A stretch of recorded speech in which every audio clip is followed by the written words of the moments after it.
মতন তো আমি দিতে পারবো না। ভাই আরো কারো প্রশ্ন আছে বলেন।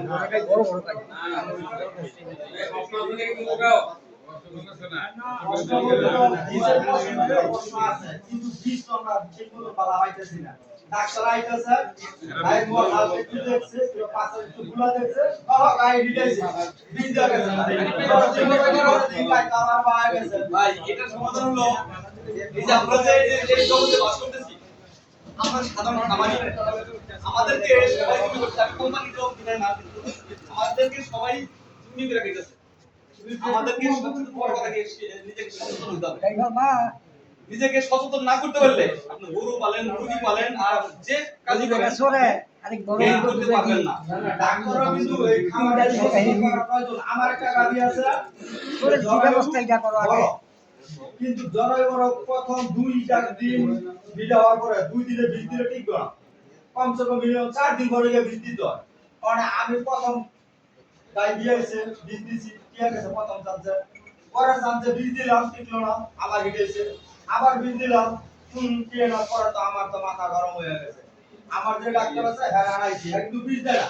পরে হ্যাঁ আনাইছি, হ্যাঁ কইছি কি সমস্যা আছে দেয়, পরে হ্যাঁ আজকে দিতেছে, এটা জ্বরে অনেক বড়, এই বীজ আসা কমসে কম 3 থেকে 4 দিন করে বীজ দিতে হবে। তাহলে আমার ডাক্তার বলার পরে আমি জানতে পারছি। আচ্ছা তাহলে যারা বীজের ডাক্তার এরা আসে, বীজ দেয়, আমার দাও, বীজ করে বালাটা দিত 100% দাও, কয়েক বীজ দিছি, বালা দিছি, মাত্রে দুধ হইবো, বালা দুধ হইবো, এটা এরকম তো আমরা এই দেশে আমরা যারা আছি, আমরা সবাই ডাক্তার বলে আমরা যাই করি। আমি ডাক্তার, আমি ডাক্তার হয়ে গেছি। কিন্তু লেখাপড়া কি? এটার লেকচার কম শুনতেছে। যে উদ্দেশ্যে কথা শুনি না। ওই আপনার কাছে কি এইসব প্রশ্ন করে একটা ব্যানার নাই। পাবলিক সিগন্যাল কিসের সেমিনার? এটা হইলো কোনো ডাক্তার কি না? আগে ওই যে কোম্পানি যারা এরা ঠিক ছেড়ে দিব।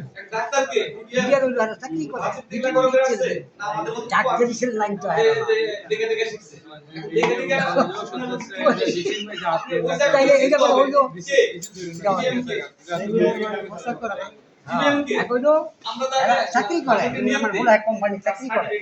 কোম্পানি চাকরি করে, চাকরিটা তারা তো একটা আছে। এটা তো দোকানদারের তারা করে।